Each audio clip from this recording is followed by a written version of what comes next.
Aquarius zodiacs में सबसे खूबसूरत और सबसे पावरफुल लोगों में से एक थी। लेकिन आखिर वो डर के मारे काम क्यों रही थी और क्यों कह रही थी कि अगर वो यहां पहुंच गया तो सबकी वाट लग जाएगी। कुछ दिन पहले राम का सेंट यांग वेई, जिसे बेहद पावरफुल माना जाता था, एक ऐसे आदमी के हाथों मारा गया जो अस्तित्व में ही नहीं होना चाहिए था। जो कुछ पता चला उसके मुताबिक वो पूरी तरह वन साइडेड फाइट थी, और अगर उसके जैसा एक ज़ोडिएक भी कुछ नहीं कर पाया तो इसका मतलब था कि उसे मारने वाला सिर्फ 12 ज़ोडिएक्स में से ही कोई हो सकता था। लेकिन आखिर कौन सा ज़ोडिएक बाकी ज़ोडिएक्स को मार रहा था? हमारा प्रोटागोनिस्ट यांग को खत्म करता है और उसे थैंक यू कहता है कि उसकी वजह से वो और ज्यादा स्ट्रांग हो गया, क्योंकि अभी उसके पास मारने के लिए 10 और टारगेट बाकी थे। 12 ज़ोडिएक्स इंसानों की ताकत की चोटी थे, देवताओं द्वारा चुने गए वो लोग जो मानवता की रक्षा करते थे। लेकिन उनमें से कोई भी इन जीवों का पूरी तरह सफाया नहीं करना चाहता था, क्योंकि ऐसा करने पर उनकी प्रिविलेज और फेम खत्म हो जाती। इसलिए उनका प्लान हमेशा बस इतना करने का था कि हालात कंट्रोल में बने रहें। लेकिन इन 12 लोगों के बीच एक ऐसा इंसान भी था जिसकी सोच सबसे अलग थी। लेगियन अब तक का सबसे स्ट्रांग इंसान था, एक ऐसा कॉम्बैट एडिक्ट जो इस सबका हमेशा के लिए अंत करना चाहता था। इसी वजह से जब सबसे कठिन मिशन क्रिम्सन आई के लिए सब इकट्ठा हुए तो हर कोई डर गया और कहने लगा कि ये नामुमकिन है। एक्वेरियस तो डर के मारे जमीन पर ही गिर पड़ी। वही ली जुन सीधे बॉस का सामना करते हुए उस पर टूट पड़ा और बाकी लोगों से बैकअप मांगा। लेकिन जब उसने पीछे मुड़कर देखा तो सब लोग उसे छोड़कर भाग चुके थे। बॉस का ध्यान भटकाने का कोई तरीका न होने की वजह से उसे अकेले ही उसका सामना करना पड़ा, और इसी तरह एक अंतहीन लड़ाई की शुरुआत हुई। लेकिन को अंदाजा भी नहीं था कि वहां कितनी बेहिसाब संख्या में जीव मौजूद थे। समय लगातार बीतता गया। लड़ते लड़ते वो सोचने लगा कि क्या कोई कभी वापस आएगा भी, कम से कम ये देखने के लिए ही कि वो जिंदा है या मर चुका है। लेकिन उसके पास कोई और रास्ता नहीं था, इसलिए वो आगे बढ़ता रहा। सबसे कठिन दंगल में 2 दशक तक फंसे रहने और एक हाथ गंवाने के बाद आखिरकार वो आखिरी मॉब तक पहुंच गया। लेकिन जैसे ही उसने उसे खत्म किया, पूरा स्थान ढहने लगा। जिंदा दफन होते हुए उसने सोचा कि ये कितना कड़वा अंत है। जिन लोगों ने उसे धोखा दिया था वो शायद आराम की जिंदगी जी रहे होंगे, जबकि वो यहां अकेला मरने वाला था। और इसी के साथ लेगियन की जिंदगी खत्म हो गई। शहर तबाही से बर्बाद हो चुका था। 2 युवक अपनी जान बचाकर भाग रहे थे। उनमें से एक चिल्लाया, भागो, मैंने कहा था ना, उस तरफ मत जाना। दूसरा गुस्से में बोला, मुझे कैसे पता होता, आज तो सेफ होना चाहिए था। मुझे क्या पता था कि हाई लेवल कैलेमिटी यहां जाएगी। एक सींग वाला कुत्ते जैसा मॉन्स्टर और कई दूसरे जीव उनका पीछा कर रहे थे। उनमें से एक लड़का रोने लगा, हम तो गए। फॉर्चून टेलर ने कहा था कि आज मेरी मुलाकात किसी अविश्वसनीय मॉन्स्टर से होगी। मुझे उसकी बात सुन लेनी चाहिए थी। तभी उन जानवरों में से एक उनके बीच में कूदकर आ गिरा, जिससे दोनों अलग अलग दिशाओं में बिखर गए। एक लड़का जमीन पर गिरकर रोने लगा, जबकि दूसरा चारों तरफ से घिर गया और बोला, धत तेरे की, अगर लाइगम डेविल्स टावर से जिंदा वापस आ गया होता तो ऐसी चीज कोई समस्या ही नहीं होती। वो डेविल्स टावर की तरफ देखने लगा, वही टावर जिसमें कई साल पहले लाइगम बारस सेंस के साथ गया था। तभी अचानक उस टावर के दरवाजे खुलने लगे और उनके सामने एक विशाल रोशनी दिखाई दी। अगले ही पल वो रोशनी सब कुछ ढंकते हुए पूरे इलाके में विस्फोट की तरह फैल गई। दोनों लड़कों ने किसी तरह खुद को बचाया। कुछ देर बाद टावर के विस्फोट से हुई तबाही साफ दिखाई दे रही थी। अरे, अभी क्या हुआ? मुझे नहीं पता, जिमी।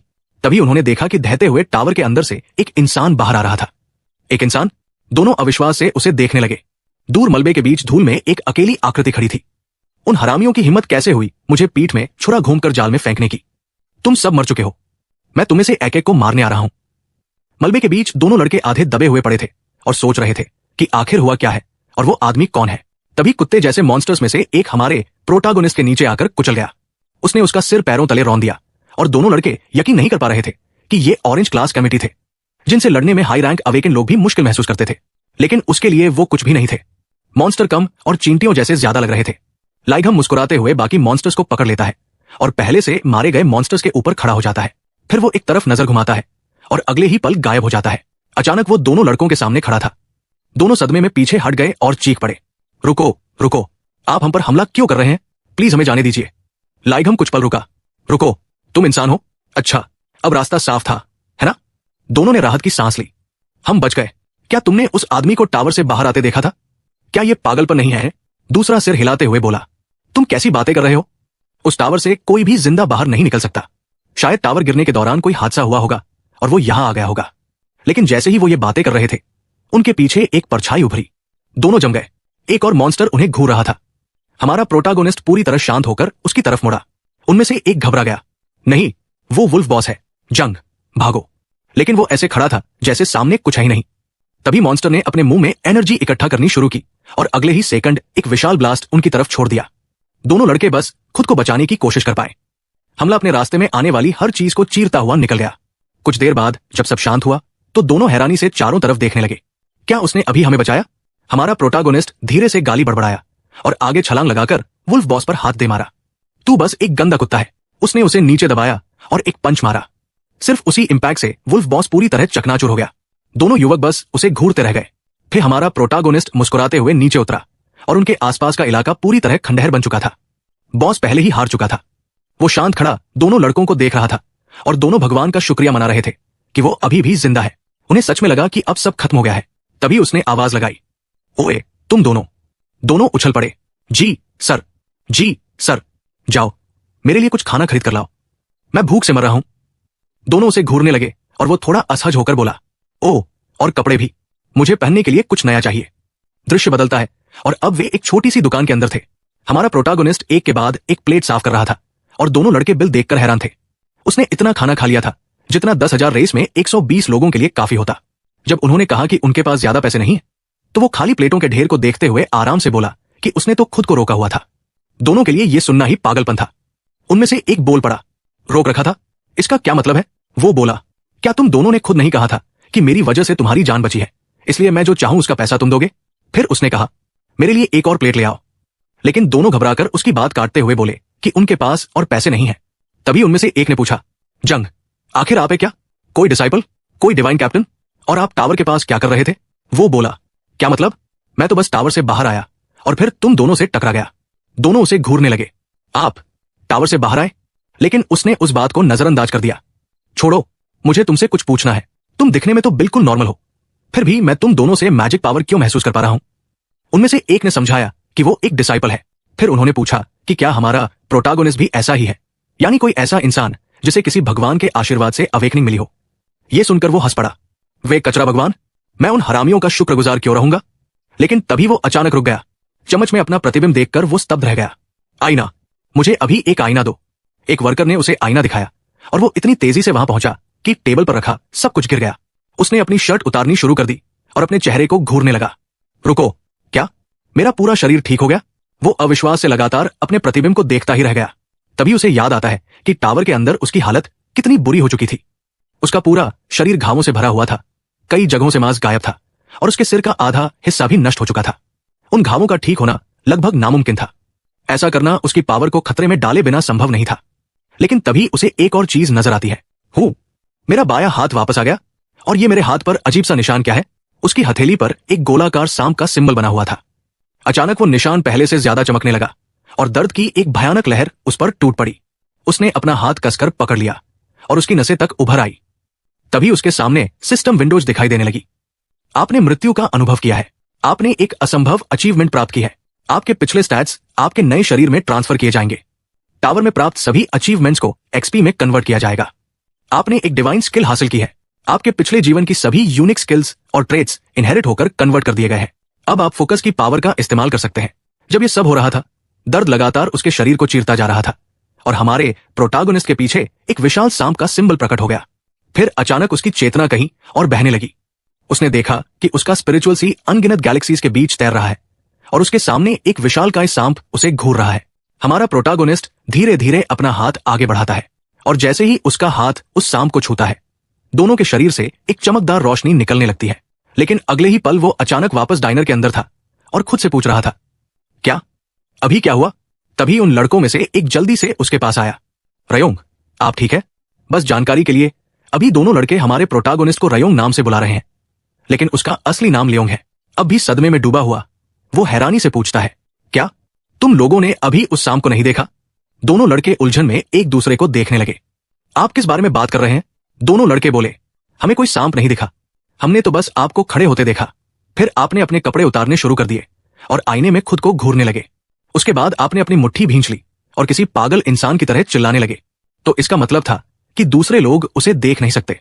अपने हाथ को घूरते हुए वो इस बारे में सोचने लगा, जबकि दोनों लड़के बस उसे देखते जा रहे थे। उन्हें लग रहा था कि जितनी देर वो उसे देख रहे हैं, वो उतना ही अजीब होता जा रहा है। तभी हमारे प्रोटागोनिस्ट को फिर से वही एनर्जी महसूस हुई और एक और सिस्टम विंडो उसके सामने प्रकट हो गई। आप ओफ्यूकस के मालिक बन चुके हैं। इसके बाद उसके सामने कई और विंडोज खुल गई। लेओंग, देवताओं की 13वीं सीट, ओफ्यूकस की सीट का मालिक। अवेकन नाम, वो व्यक्ति जो समस्त सृष्टि को कुचल देता है। इसके बाद कई और विंडोज उसकी एबिलिटी समझाने लगी और उनमें से एक में लिखा था, आपने फ्रैंक सुपर रीजनरेशन प्राप्त किया है। आपके शरीर को होने वाला कोई भी नुकसान स्वतः पुनर्स्थापित हो जाएगा। आपके शरीर का नवीनीकरण किया जा चुका है। एक अस्थायी पेनल्टी लागू की गई है। शारीरिक क्षमताएं 50% तक कम कर दी गई है। शेष समय 10 घंटे 32 मिनट। तो उसके शरीर में आया ये बदलाव इसी स्किल की वजह से था। उसने बाकी सेंस से कभी भी ऐसी किसी चीज के बारे में नहीं सुना था। और सबसे हैरान करने वाली बात यह थी कि उसे किसी भी भगवान की मौजूदगी महसूस नहीं हो रही थी। खैर, जो भी हुआ हो, उसका शरीर अब पूरी तरह ठीक हो चुका था, इसलिए कम से कम ये बुरी बात नहीं थी। असल सवाल यह था कि अब उसे आगे क्या करना चाहिए। तभी उसे उन लोगों की याद आई जिन्होंने उसे धक्का देकर मौत के मुंह में छोड़ दिया था, ताकि वो अकेला बॉस से लड़ते लड़ते मर जाए। अब उसके मन में सिर्फ एक ही इच्छा थी, उन सभी सेंस को खत्म करना जिन्होंने उसकी पीठ में छुरा घूंपा था। बस ये सोचकर ही कि वो उन हरामियों के साथ क्या करेगा, उसके चेहरे पर उत्साह भरी मुस्कान आ गई। उसे देख रहा लड़का उसके चेहरे के भाव देखकर डर गया। इसके बाद दृश्य विस्फोट वाली जगह पर बदल जाता है, जहां लोग तस्वीरें ले रहे थे, जबकि मेडिक्स और तमाशबीनों की भारी भीड़ वहां जमा थी। एक आदमी ने पूछा, क्या यह सच है कि कभी न टूटने वाला डेविल्स टावर ढह गया है? दूसरा बोला, हाँ, पूरी दुनिया इस खबर से पागल हो जाएगी। वो टावर इस जगह का प्रतीक था। फिर लोग सोचने लगे कि क्या ये लेगोल के फॉलोअर्स का काम है या फिर ऐसे डिसाइपल्स का जो दूसरे डिसाइपल से नफरत करते हैं। तभी किसी ने पास पड़े मॉन्स्टर्स की ओर इशारा किया। यहां तक कि हाई रैंक सेंस को भी ऐसे जानवरों से लड़ने में परेशानी होती है। तो आखिर इन सबको किसने मारा और डेविल्स टावर को किसने नष्ट कर दिया? फिर किसी ने पूछा, क्या तुम्हें लगता है कि लियोंग जिंदा बच गया और वापस आ गया? जवाब सीधा था, उन्हें कुछ नहीं पता था, लेकिन पूरा मामला उन्हें अजीब लग रहा था। इसके बाद दृश्य एक बिल्डिंग में बदल जाता है, जहां एक बड़ी प्रेस कॉन्फ्रेंस चल रही थी। कैमरों की फ्लैश चमक रही थी और रिपोर्टर्स लगातार सवाल पूछ रहे थे। यांग वेई, कृपया हमें बताइए कि आपके हिसाब से क्या हुआ? क्या आपको लगता है कि लियोंग के जिंदा बचने की कोई संभावना है? कहानी की शुरुआत में दिखा भारी भरकम आदमी बस चुपचाप सबको देखता रहा। उसका नाम था यांग वेई, एरिज कॉन्स्टलेशन का सेंट। उसने सिर्फ इतना कहा, मुझे इस बारे में कुछ नहीं कहना, और फिर बेचैनी के साथ वहां से निकल गया, जबकि भीड़ अब भी जवाब मांग रही थी। आपका मतलब क्या है कि आपके पास कोई कमेंट नहीं है? अगला दृश्य उसकी कार में पहुंचता है, जहां वो गुस्से में चीजें तोड़ना शुरू कर देता है। धत तेरे की, लियोंग, लियोंग, लियोंग। हर किसी को बस उसी हरामी के बारे में जानना है। आज मैंने उसका नाम कितनी बार सुन लिया है। फिर उसके मन में एक डरावना विचार आता है, क्या लियोंग सच में जिंदा हो सकता है? उसे अतीत में हमारे प्रोटागोनिस्ट का टूटा फूटा शरीर याद आता है और वो खुद से पूछता है, क्या वो उस टावर के अंदर 20 साल तक जिंदा रह सकता था? नहीं, ये नामुमकिन है। वहां हजारों डेमोनिक बीस्ट होने चाहिए थे और उनमें से हर एक हाई रैंक था। हम लोग उसके बिना बाहर निकल आए और स्कारलेट होरस का सिर लेकर लौटना ही अपने आप में एक चमत्कार था। तो फिर वो ऐसी जगह पर कैसे जिंदा रह सकता है? उसका शरीर तो पहले से ही अपनी ही पावर के बैकलैश की वजह से बुरी तरह क्षतिग्रस्त था और उनकी तरह उसके पास देवताओं का संरक्षण भी नहीं था। लेकिन अगर वो सच में वापस आ गया हो तो? वो इस विचार को अपने दिमाग से निकालने की कोशिश करता है। लेकिन अगर लियोंग सच में लौट आया तो सब कुछ खत्म हो जाएगा। दृश्य फिर हमारे प्रोटागोनिस्ट की तरफ लौटता है, जो एक फोन चेक कर रहा था। जैसा मैंने सोचा था, सबसे पहले मैं उसी हरामी को कुचलूंगा। इसके बाद कहानी एयरपोर्ट पर पहुंचती है। जैसे ही एक विमान लैंड करता है, एक आदमी उससे बाहर निकलता है और कोई उसका स्वागत करते हुए कहता है, वेलकम। 12 कॉन्स्टलेशंस में से एक मिस्टर ह्यूगो ऑटर से मिलना हमारे लिए सम्मान की बात है। ये वही सुनहरे बालों वाला आदमी था जो कहानी की शुरुआत में हमारे प्रोटागोनिस्ट के साथ फ्राइड चिकन खा रहा था। यहां वो पूरे स्टाइल में दिखाई दे रहा था और एक बार फिर हमें बताया जाता है कि वो सैजिटेरियस कॉन्स्टलेशन का सेंट ह्यूगो ऑटर है। वो पूछता है, प्रधानमंत्री कहां है? जवाब मिला, वो अपने निवास स्थान पर आपका इंतजार कर रहे हैं। आपकी कार उधर तैयार है। अच्छा, चलो फिर। आसपास के लोग फुसफुसाने लगे कि वो कितना शानदार दिख रहा है। उनके लिए एक सच्चा चुना हुआ इंसान बिल्कुल ऐसा ही दिखाई देता है। कार के अंदर बैठने के बाद ह्यूगो चुपचाप सोचने लगा। फिर उसकी नजर अपने कांपते हुए फोन पर पड़ी। ये रिपोर्टर्स फिर से, मुझे यकीन नहीं होता कि लोग अभी भी ये अफवाह फैला रहे हैं कि लियोंग जिंदा है। तभी उसकी नजर एक अनजान नंबर पर पड़ी। 20 साल से भी ज्यादा समय बीत चुका था। उसने फोन उठाया, उसे पलटा और सोचने लगा। उसे वो बात याद आई जो उससे पहले कही गई थी, तुम कल मरने वाले हो। फिर उसे हमारे प्रोटागोनिस्ट की वो मुस्कान याद आई जब उसका चेहरा बुरी तरह क्षतिग्रस्त था। वो मुस्कुराते हुए कह रहा था, ताओसुकी, तुम्हें मुझ पर इतना कम भरोसा क्यों है? जब हमने डेविल्स टावर पर हमला किया था तो लियोंग के कहने पर मैं टावर से बाहर निकल गया और बाहर मौजूद डिजास्टर मॉन्स्टर से लड़ने लगा। मैं उम्मीद कर रहा था कि मेरा पूर्वाभास गलत निकले और जियान सुरक्षित वापस लौट आए। लेकिन फिर वो बुरी तरह घायल हालत में सामने आया और पूछने लगा कि उसके साथ क्या हुआ। जो सेंट्स हमारे प्रोटागोनिस्ट के साथ टावर में दाखिल हुए थे, उन्होंने उसे वही छोड़ दिया और केवल स्कारलेट आइस का सिर लेकर वापस आ गए। और क्योंकि उस उपलब्धि को स्वीकार कर लिया गया, इसलिए मुझ सहित सभी 12 सेंस को हीरो कहा गया और हमें उससे और भी ज्यादा पावर मिली। बाद में अस्पताल में भी मैं ये स्वीकार नहीं कर पा रहा था कि जियान मर चुका है, इसलिए मैं लोगों से लगातार उसे खोजने के लिए कहता रहा। लेकिन तभी उस लालची हरामी ने मुझे बीच में ही रोक दिया। ह्यूगो, अब बहुत देर हो चुकी है। ये बात कैंसर कॉन्स्टलेशन के सेंट गिलुई मोरांग ने कही। उसने ह्यूगो को याद दिलाया कि उस टावर से कितनी भयानक डिजास्टर निकल कर आए थे और कहा कि यह सोचना ही बेवकूफी है कि जियान वहां से जिंदा बच सकता था। फिर उसने ठंडे लहजे में कहा, अगर तुम्हें उसकी इतनी ही चिंता है तो खुद जाकर एमसी को ढूंढ लो। लेकिन अगर वो ऐसा करता तो सेंट्स की संख्या 12 से घटकर 11 हो जाती। ह्यूगो बस बेबस और निराश होकर खड़ा रह गया। वर्तमान में वो अब भी सोच में डूबा हुआ था और खुद से कह रहा था कि चाहे जियान कितना भी स्ट्रांग क्यों न रहा हो, उसका बच पाना नामुमकिन था। और अब तो इतने साल बीत चुके थे कि बहुत देर हो चुकी थी। तभी किसी ने आवाज लगाई, सर ह्यूगो, प्रधानमंत्री का कॉल है। स्क्रीन पर कॉल चमकने लगी। ह्यूगो ने फोन उठाया और प्रधानमंत्री ने जल्दी से पूछा, क्या आप मेरी आवाज सुन पा रहे हैं? फिर उन्होंने पूछा कि क्या ह्यूगो ने यह खबर देखी कि डेविल्स टावर ढह चुका है। ह्यूगो ने इसे पुरानी बात समझकर नजरअंदाज कर दिया। उसने माफी मांगते हुए कहा, अगर यह फिर से जियान को खोजने का अनुरोध है तो मैं मना कर दूंगा। उसके लिए उस दिन प्रोटैगनिस्ट की मौत डेविल्स टावर में ही हो गई थी। वहां अब जो कुछ भी हो रहा था वो शायद उसके फॉलोअर्स का काम था। और अगर इस खबर का इस्तेमाल सिर्फ वोट पाने के लिए किया जा रहा था तो प्रधानमंत्री ने उसकी बात काट दी। नहीं, बात वो नहीं है। उन्होंने कहा कि दक्षिण कोरिया को अभी अभी एक बेहद जरूरी खबर मिली है। कुछ समय पहले उस लाइन पर एक कॉल आया था। ह्यूगो रुक गया। कौन सी लाइन? वो प्राइवेट हॉटलाइन जो सिर्फ जियान के लिए बनाई गई थी। ये सुनते ही ह्यूगो जम गया। वो जोर से चिल्लाया, क्या ये सच है? और घबराहट में उसने बेचारे ड्राइवर को पीटना शुरू कर दिया। गाड़ी रोको, गाड़ी रोको। ड्राइवर तुरंत उसकी बात मानते हुए ब्रेक लगा देता है। तभी ह्यूगो को कुछ याद आया। शायद जो कॉल उसे पहले आया था उसका भी इससे कोई संबंध था। उसने अपना फोन देखा, 30 मिस कॉल्स और एक मैसेज। ये देखकर उसका चेहरा पीला पड़ गया और उसने तुरंत उस नंबर पर वापस कॉल मिलाई। जैसे ही कॉल कनेक्ट हुई, दूसरी तरफ से एक आवाज आई, ओए टाइसन, मैं तुम्हें ढूंढने आ रहा हूं और मैं तुम्हें मार डालूंगा। यह सुनकर ह्यूगो को जैसे बिजली का झटका लग गया। लेकिन अगले ही पल अविश्वास के बीच उसके चेहरे पर मुस्कान आ गई। बोलने का वही अंदाज, ये सच में वही हो सकता है। उसने तुरंत ड्राइवर को कार घुमाकर एयरपोर्ट वापस चलने का आदेश दिया। ड्राइवर ने हिचकिचाते हुए उसके शेड्यूल की बात कही, लेकिन ह्यूगो गुस्से में चिल्लाया, अभी के अभी एयरपोर्ट चलो। दृश्य फिर छोटी सी दुकान में बदल जाता है जहां जियान मजाक करते हुए कहता है कि टाइसन बड़ा हो गया है और फोन पर बात करने की उसकी स्किल भी काफी बेहतर हो गई है। लड़कों में से एक पूछता है, आप किसे फोन कर रहे थे? वो आराम से जवाब देता है, बस एक आदमी था। फिर वो सेल फोन की तरफ इशारा करते हुए कहता है, तो ये चीज सेल फोन कहलाती है? काफी इंटरेस्टिंग है। वो साल 2005 में टावर के अंदर गया था, इसलिए अगर अभी 2025 चल रहा है तो दुनिया बहुत बदल चुकी थी।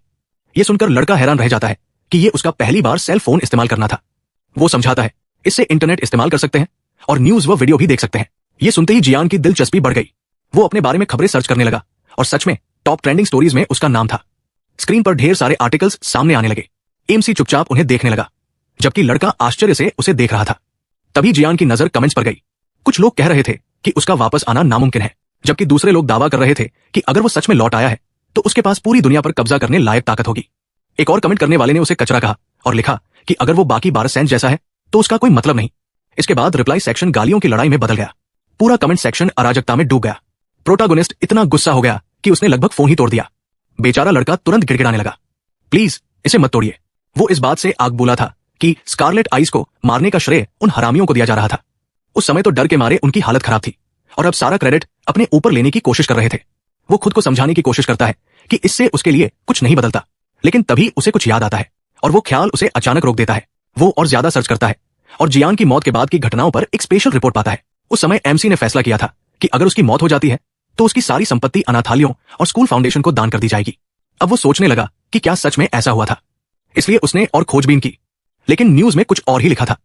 उसमें कहा गया था कि 12 सेंस ने उसकी मौत पर शोक व्यक्त किया और उसके बलिदान की प्रशंसा की।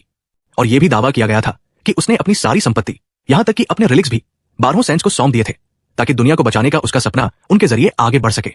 12 सेंस ने इस विरासत को स्वीकार कर लिया, सिवाय सैजिटेरियस के सेंट ह्यूगो के। मतलब साफ था, उन हरामियों ने उसकी सारी चीजें लूट ली थी। यह देखकर प्रोटैगनिस्ट का गुस्सा फूट पड़ा। उसने लड़के का फोन चकनाचूर कर दिया और कसम खाई कि वो उन सभी को खत्म कर देगा, यहां तक कि उन निकम्मे देवताओं को भी। बेचारा लड़का टूटे हुए फोन को देखकर जमीन पर बैठ गया और रोने लगा। वही एमसी फोन को उसकी सेवाओं के लिए थैंक यू कहता है और कम से कम इस बात से खुश था कि कॉल हिस्ट्री मिट चुकी थी। उधर लड़के का दिल पूरी तरह टूट चुका था। इस बीच जियान सोचने लगा कि अगर उसे दुनिया को बताना है कि वो वापस आ चुका है तो उसे क्या करना चाहिए। उसका वर्तमान चेहरा 20 साल पहले जैसा बिल्कुल नहीं था। अगर वो घूम घूम कर यह दावा भी करे कि वही जियान है तो लोग उसे पागल समझेंगे। इसलिए जब तक वो एक एक सेंट को यातना देकर खत्म नहीं कर देता तब तक चुप रहना ही बेहतर था। उधर लड़का अब भी फोन के लिए रो रहा था कि तभी एक सिस्टम विंडो उसके सामने प्रकट हुई। उसमें चेतावनी दी गई थी, सावधान रहिए, कोई आपको देख रहा है। उसके चारों ओर लाल धुंध बनने लगी और जियान ने तुरंत उस एनर्जी को पहचान लिया। जैसे ही वो उठकर खड़ा हुआ, लड़के ने पूछा, आप कहां जा रहे हैं? प्रोटागोनिस्ट ने बस इतना कहा, थोड़ी ताजी हवा खाने जा रहा हूं।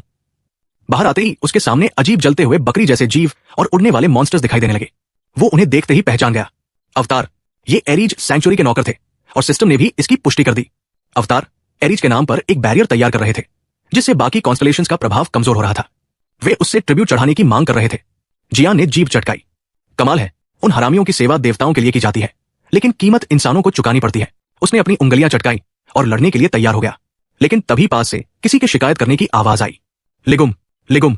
सच में वो आदमी कह रहा था कि उसने जियान के बारे में इतनी कहानियां सुन ली है कि अब उसका नाम सुन सुनकर ही ऊब चुका है। यानी वो हमारे एमसी की बुराई उसी के सामने कर रहे थे। उसके साथ मौजूद महिला भी बोली, न्यूज वाले भी बस उसी की बातें कर रहे हैं, अब तो मैं भी तंग आ चुकी हूं। जियान बस उन्हें देखता रहा।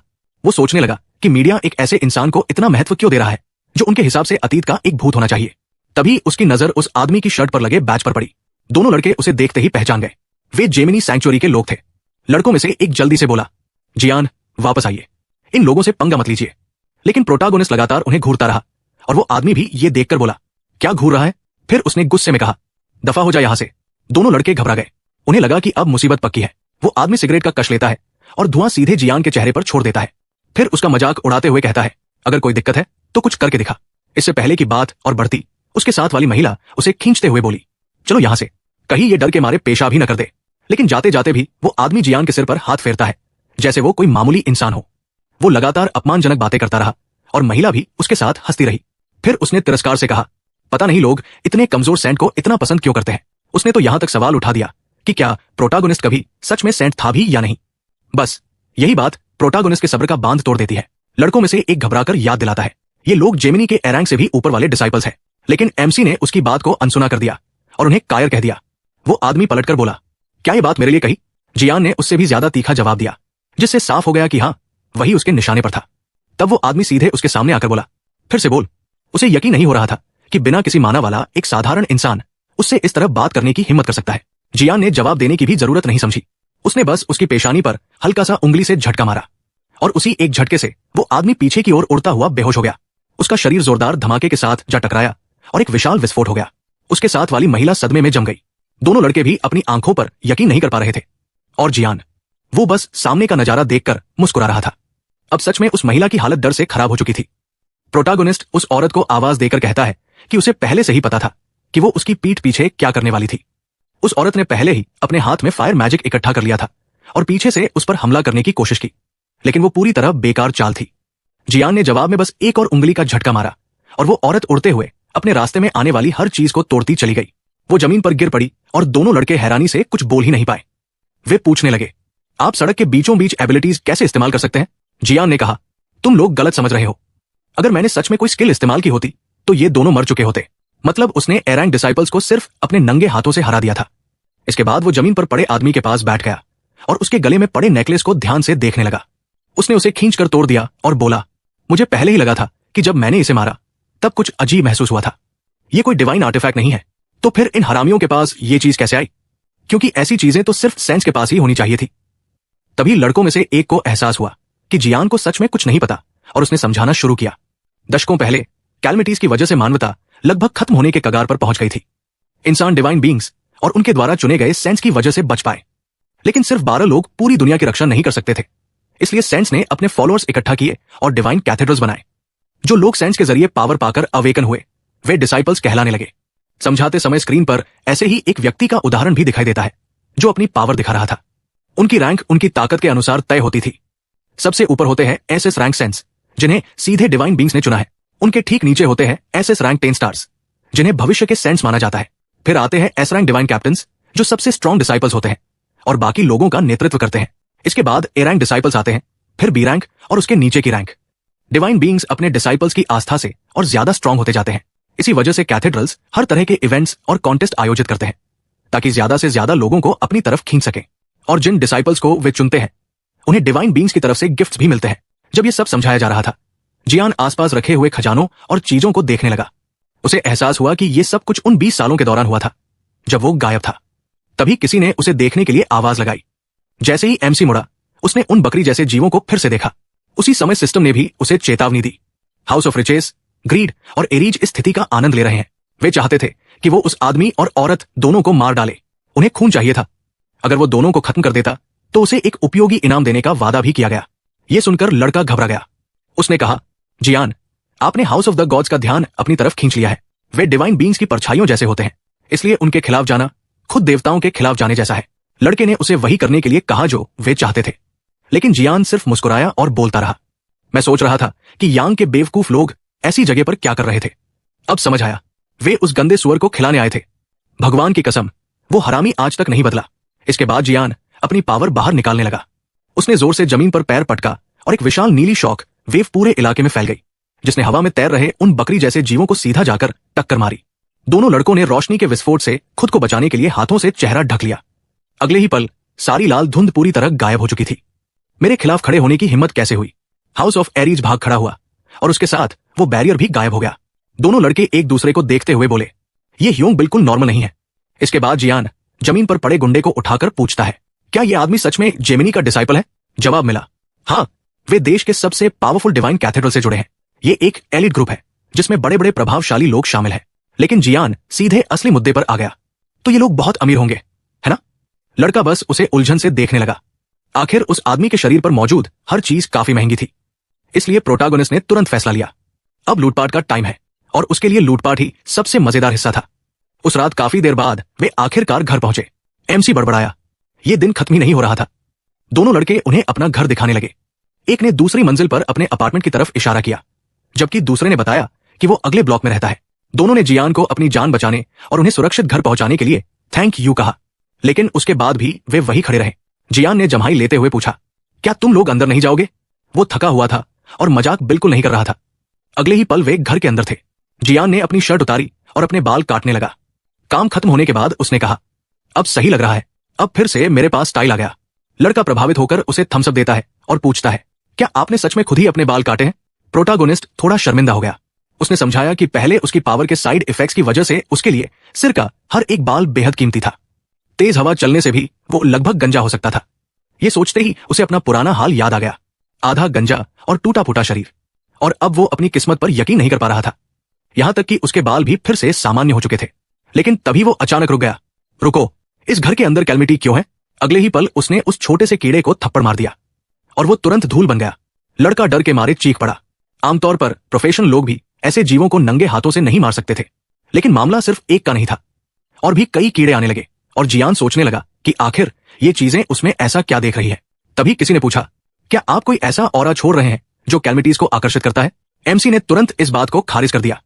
आमतौर पर इसका मतलब होता है कि घर के अंदर कोई ऐसी चीज है जो उन्हें खींच रही है। लड़का उसकी तरफ देखने लगा। जियान बोला, शायद इस घर में मौजूद बुरे रिलिक्स इसकी वजह है। लड़का विरोध करते हुए बोला, ये तो मुझे एक सेंट ने गिफ्ट किए थे, भले ही ये मेरे न हो, लेकिन ये ब्लेस्ड आइटम्स हैं। जवाब में जियान ने वही एक चीज तोड़कर चकनाचूर कर दी। लड़का निराश होकर जमीन पर बैठ गया, जबकि प्रोटागोनिस्ट उसे घिनौनी चीज कह रहा था। फिर उसने एक एक चीज की तरफ इशारा करते हुए बताया, ये मास्क अपने मालिक पर नजर रखने के लिए इस्तेमाल होने वाला डिवाइन रिलिक है। ये म्यूजिक बॉक्स लोगों की पर्सनल इंफॉर्मेशन चुराता है, और ये घड़ी कैलमिटीज को आकर्षित करती है। बेचारा लड़का पूरी तरह टूट चुका था। दूसरी तरफ जियान गुस्से से उबल रहा था।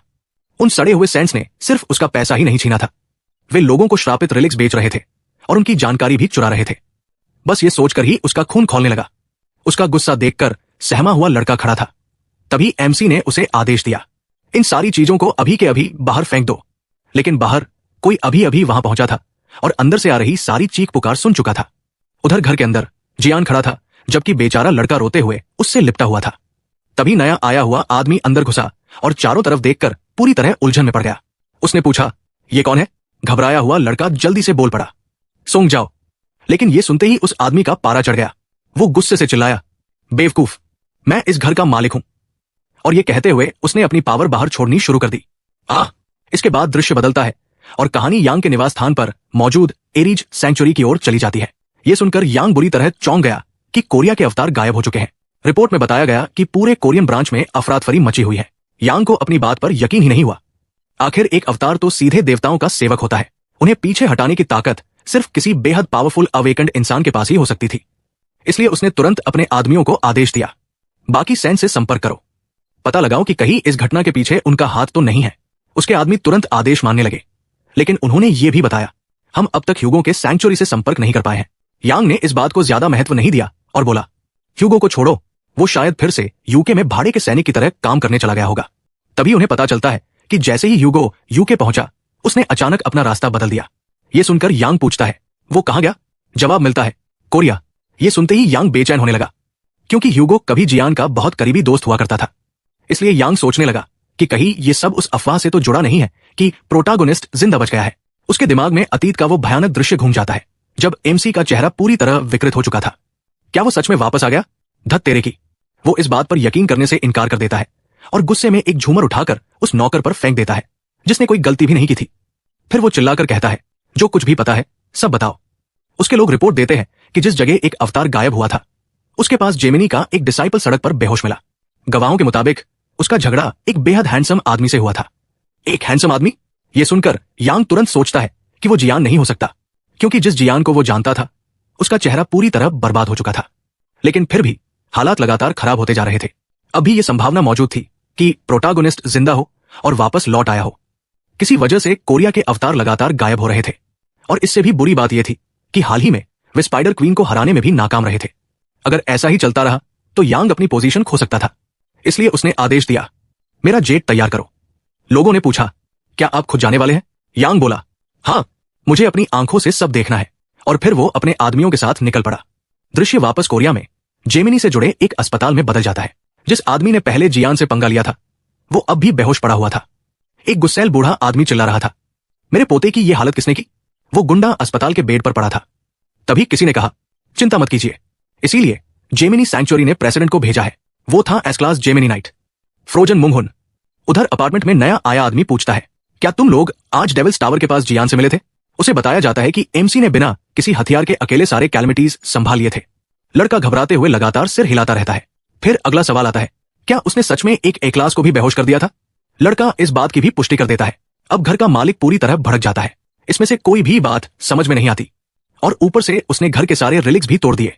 जियान आराम से जवाब देता है, क्योंकि वे सब नकली थे, तुम्हारे सामने रखा हुआ ये वाला भी। लाल बालों वाला लड़का गुस्से से फटने को तैयार हो जाता है और पूछता है, तुम आखिर किस सेक्ट से हो? लेकिन प्रोटागोनिस्ट बस मुस्कुराता है, मुझे किसी सेक्ट की जरूरत नहीं है। अब वो लड़का सचमुच फटने ही वाला था, इसलिए उसने अगला सवाल किया, तुम किस भगवान की सेवा करते हो? एमसी ने जवाब दिया, उन बेवकूफ देवताओं में से किसी की नहीं, मैं सिर्फ खुद की सेवा करता हूं। पूछताछ जारी रही, तुम्हारी अवेकेंड क्लास क्या है? वो आराम से बोला, शायद एक मजदूर। फिर आखिरी सवाल आया, तुम्हारा नाम क्या है? प्रोटागोनिस्ट ने जवाब दिया, मेरा नाम है प्रोटागोनिस्ट। जैसे ही सोंगजा ने यह सुना, उसने अपनी पावर इकट्ठा करनी शुरू कर दी। दूसरा लड़का उसे शांत करने की कोशिश करने लगा, लेकिन अब वो सुनने को तैयार नहीं था। एमसी बिना इजाजत किसी के घर में घुस आया था, सारे रिलिक्स तोड़ दिए थे, और अब जियान का नाम इस्तेमाल करने की हिम्मत भी कर रहा था। उसके पीछे एक विशाल ऑरा उभरने लगी। वो चिल्लाया, तुम उसकी नकल कैसे कर सकते हो? जिमो चिल्लाया, ये हमारा घर है, क्या तुम सब कुछ तबाह करना चाहते हो? तभी प्रोटागोनिस्ट के सामने एक सिस्टम मैसेज दिखाई देता है, जेमिनी टेम्पल की मैजिक पावर रिलीज हो रही है। लेकिन एमसी तो उल्टा उत्साहित हो गया। उसे लग रहा था कि अब वो इस पूरी जगह का अध्ययन कर सकेगा। एक और विंडो सामने आई, स्किल एक्टिवेट करें। उसमें लक्ष्य के रूप में दिखाया गया था, चियान सोंगजा, house of Gemini, awaken class, title the one who punishes the possessed, ability stake, rank S, ice capsule, rank trades, genius, violent, जिद्दी, ऑब्सेस्ड, आइडल एडमायरर। उसका जीनियस ट्रेड सीखने की क्षमता को काफी बढ़ा देता था। जियान ने नोटिस किया कि इतनी कम उम्र में ही सोंगजा हाई लेवल समन्स इस्तेमाल कर रहा था, यानी उसका जीनियस ट्रेड सिर्फ दिखावे के लिए नहीं था। उधर सोंगजा अपने विशाल समन को लगातार मजबूत करता जा रहा था। दूसरा लड़का घबराकर चिल्लाया, भागो, चियान सोंगजा जेमिनी सैंक्चुरी का ए क्लास अवेकन है, और ऊपर से वो जियान का बहुत बड़ा फैन भी है। फिर उसने जीवू से भी कहा, तुम भी यहां से निकलो, वरना इसके साथ तुम भी पिटोगे। लेकिन वो अभी चिल्ला ही रहा था कि अचानक प्रोटागोनिस्ट उसके पीछे प्रकट हो गया। उसने चेतावनी दी, आग से मत खेलो। फिर उसने अपनी उंगली तैयार की। जैसे ही सोंगजा पलटा, ठक, एमसी ने उसकी पेशानी पर उंगली से झटका मारा और वो सीधे उड़ गया। अगले ही पल दूसरा लड़का घबराकर चिल्लाया, ये बेवकूफ सिर्फ घर ही नहीं, पूरी बिल्डिंग जला देगा। पीछे खड़ा लड़का अब भी घबराहट में बड़बड़ा रहा था, जबकि लाल बालों वाला सोंगजा जमीन पर बेहोश पड़ा था। लड़के ने डरते हुए पूछा, क्या चियान सोंगजा मर गया? जियान बोला, नहीं, शायद बस उसका दिमाग हिल गया है, लेकिन इससे दूसरा लड़का और ज्यादा परेशान हो गया। तभी दिखाया जाता है कि उस उंगली के झटके से सोंगजा के माथे पर एक विशाल गुमड़ निकल आया था। जियान बोला, मैं सोने जा रहा हूं, जब मैं उठूंगा ये भी उठ जाएगा। उधर दूसरा लड़का लगातार पूछता रहा, क्या चियान सोंगजा सच में जिंदा है? लेकिन लाल बालों वाला बस मुंह से झाग निकालते हुए पड़ा था। इसके बाद जियान कमरे के अंदर चला जाता है। अंदर पहुंचकर उसे अपनी ही मूर्तियों और फिगर्स का ढेर दिखाई देता है। वो कुछ देर उन्हें घूरता रहता है और फिर पूछता है, ये सब बकवास क्या है? लड़का उसे याद दिलाता है, चियान जियान यानी आपसे बेहद ऑब्सेस्ड है। उसी समय लाल बालों वाला होश में आ जाता है और चिल्लाता है, उन्हें हाथ मत लगाना, वे मेरी कीमती ली गोन कलेक्शन है, मेरी जान से भी ज्यादा कीमती। एमसी वहां जाता है, एक फिगर का सिर तोड़ देता है और कहता है, इसे देखकर मुझे बहुत बुरा लग रहा है। फिर वो कहता है, इन सबके सिर भी उखाड़ देने चाहिए। ये सुनकर वो लड़का सदमे में जम जाता है। लाल बालों वाला अपने फिगर्स के लिए रोते हुए चिल्लाने लगता है, रुको, प्लीज मत तोड़ो। लेकिन प्रोटागोनिस्ट लगातार उन्हें तोड़ता रहता है। वो कहता है, मैं तुम्हें पहले ही बता चुका हूं, मैं कोई पागल आदमी नहीं हूं, मैं ली गोन हूं। बेचारा कलेक्टर पूरी तरह टूट जाता है और रोने लगता है। इसके बाद दृश्य एक कैफे में बदल जाता है। कोई व्यक्ति न्यूज देख रहा था। रिपोर्ट में बताया जा रहा था कि कल जेमिनी से जुड़े 2 लोगों पर एक अज्ञात आदमी ने हमला किया। गवाहों के मुताबिक संदिग्ध व्यक्ति उनके सामान भी लूट कर ले गया। ये रिपोर्ट देखने वाला और कोई नहीं, ह्यूगो था। उसे सुनते ही वो बोला, ये जरूर गोन की करतूत है, और सोचने लगा कि वो बेवकूफ अब क्या कर रहा होगा। वो बड़बड़ाया, कोरिया आते ही मुझे सबसे पहले यही खबर सुनने को मिली है। तभी एक वेट्रेस उसके पास आई और पूछा, आप क्या ऑर्डर करना चाहेंगे? लेकिन जैसे ही ह्यूगो ने उसकी तरफ देखा, उसका चेहरा ठंडा पड़ गया। वो बोला, यांग, ये नाटक बंद करो और यहां से दफा हो जाओ। वेट्रेस मुस्कुराई, तो तुमने तुरंत पहचान लिया। तभी पता चलता है कि मोटा यांग उस औरत के शरीर का इस्तेमाल कर रहा था। वो बोला, मैं तुमसे संपर्क नहीं कर पा रहा था, और जिस तेजी से तुम कोरिया पहुंचे हो उससे साफ है कि तुम्हें ली गोन की बहुत चिंता है। ये बात ही मुझे बहुत कुछ बता देती है। फिर उसने मांग की, जो कुछ भी तुम एमसी के बारे में जानते हो सब बताओ। ह्यूगो तुरंत झल्लाकर बोला, इसीलिए मुझे तुम्हारे जैसे बॉडीबजेसर से नफरत है। और उसने उंगली से एक झटका मारा। अगले ही पल वेट्रेस अपने होश में वापस आ गई। वो उलझन में इधर उधर देखने लगी। मैं यहां क्या कर रही हूं? ह्यूगो ने यांग वेई को उसकी बेवकूफी भरी चालों के लिए कोसा और कहा, मुझे बाकी लोगों से पहले गोन को ढूंढना होगा। फिर वो बड़बड़ाया, तू आखिर है कहां गोन? दृश्य एक सुपरमार्केट में बदल जाता है। लाल बालों वाला और दूसरा लड़का खरीदारी कर रहे थे। दूसरा लड़का बोला, मुझे लगता है कि ह्यूंग सच में प्रोटागोनिस्ट हो सकता है। लाल बालों वाला तुरंत बोला, कोई मौका नहीं, दोनों बिल्कुल अलग दिखते हैं। मेरे लिए ली गोन वो हीरो है जिसने मानता को बचाया था। वो गुंडे जैसा आदमी कभी ली गोन नहीं हो सकता। लेकिन दूसरा लड़का अड़ा रहा। उसने कहा कि उसने अपनी आंखों से उसे डेविल्स टावर से निकलते देखा था और उसकी ताकत बिल्कुल असामान्य थी। तो अगर वो सच में। लेकिन लाल बालों वाले ने बात बीच में ही काट दी, नहीं, वो ली गोन नहीं है, मेरे पिता ने खुद मुझे बताया है। दूसरा लड़का उसके पिता का जिक्र करने ही वाला था कि उसने फिर से उसे रोक दिया। चलो पहले पेमेंट कर देते हैं। तभी अचानक पीछे से एक महिला की चीख सुनाई दी, चोर, कोई चोर है। दोनों रुक गए और पीछे मुड़कर देखने लगे। तभी कोई आदमी बिजली की गति से उनके पास से गुजरा। उसकी रफ्तार इतनी तेज थी कि सामान हवा में उड़ने लगा और शेल्फ हिल गए। वही आदमी चोर था। लाल बालों वाले ने तुरंत उसकी गति पहचान ली। वो स्कॉर्पियो का एफिलिएट है। वो अपनी पावर का इस्तेमाल करके पूरे सुपरमार्केट से लोगों के वॉलेट और कीमती सामान चुरा रहा था। वो धुंधली परछाई की तरह पूरे स्टोर में घूम रहा था और सब कुछ साफ करता जा रहा था। और ऐसा करते हुए वो मन ही मन सोच रहा था, मेरी स्पीड पर कोई मुझे रोक नहीं सकता। अगर यहां दूसरे एफिलिएट्स भी हों तब भी कोई फर्क नहीं पड़ेगा। चोर मन ही मन सोच रहा था कि उसने अपनी जरूरत की ज्यादातर चीजें पहले ही चुरा ली है और अब अगली जगह जाने वाला है। तभी अचानक धड़ाम, उसकी पसलियों पर एक जोरदार मुक्का पड़ता है। वो और कोई नहीं, जियान था। हमेशा की तरह पूरी तरह शांत। वो बस कहता है, पकड़ लिया। चोर सदमे में रह जाता है। उधर दूसरा लड़का भी हैरानी से पूछ बैठता है, आप यहां क्या कर रहे हैं? प्रोटागोनिस्ट आराम से जवाब देता है, मैं इसलिए आया क्योंकि मैं तुम लोगों से चिकन खरीदने के लिए कहना भूल गया था। चोर दर्द से तड़पता हुआ जमीन पर गिर जाता है। पास खड़ा कोई व्यक्ति कहता है, ये आदमी काफी इंप्रेसिव है। स्कॉर्पियो एफिलिएट्स को पकड़ना आसान नहीं होता। उनकी स्पीड बहुत ज्यादा होती है, लेकिन उसकी एनर्जी देखकर वे सोचते हैं कि वो शायद कोई साधारण बिलीवर है। इसलिए वे उसे सलाह देते हैं, अगली बार पहले पुलिस को रिपोर्ट करना। लेकिन वो खुद को बहुत बड़ा समझने वाला आदमी प्रतिक्रिया भी नहीं दे पाता कि तभी उसका ध्यान अचानक किसी और चीज की तरफ चला जाता है। वो मुड़कर देखता है, पूरा सुपरमार्केट कांपने लगा था। चोर घबरा जाता है। भूकंप। फिर उसके चेहरे पर मुस्कान आ जाती है। परफेक्ट, इस अफरातफरी का फायदा उठाकर भाग निकलता हूं। और वो तुरंत दौड़ पड़ता है। भागते हुए वो सोचता है कि उसे पूरा यकीन था कि उस अजीब आदमी ने उसे खत्म कर दिया था, लेकिन इस भूकंप ने उसे बच निकलने का मौका दे दिया। तभी उसके सामने की जमीन फट जाती है और उसके अंदर से एक विशाल कंकचूरा बाहर निकल आता है। चोर वही जम जाता है। कैलेमिटी। उसे यकीन नहीं होता कि ग्रीन जोन में भी ऐसी चीज दिखाई दे सकती है। वो खुद को कोसने लगता है, मुझे पहले ही भाग जाना चाहिए था। लेकिन इसके बावजूद वो भागने की कोशिश करता है। उसे लगता है कि चाहे ये मॉन्स्टर कितना भी स्ट्रांग क्यों न हो, उसकी स्पीड तक नहीं पहुंच सकता। लेकिन अभी उसके चेहरे पर मुस्कान थी कि मॉन्स्टर ने अपना विशाल मुंह खोलकर छलांग लगा दी। आगे क्या हुआ ये समझना मुश्किल नहीं है। इसके बाद हमें उस जीव का पूरा रूप दिखाई देता है। यही वही मॉन्स्टर था जिसके बारे में मोटे आदमी ने कहा था कि वे उसे पकड़ने में असफल रहे थे। वो वहां मौजूद हर इंसान को शिकार की तरह घूर रहा था और पूरे सुपरमार्केट में दहशत फैल गई।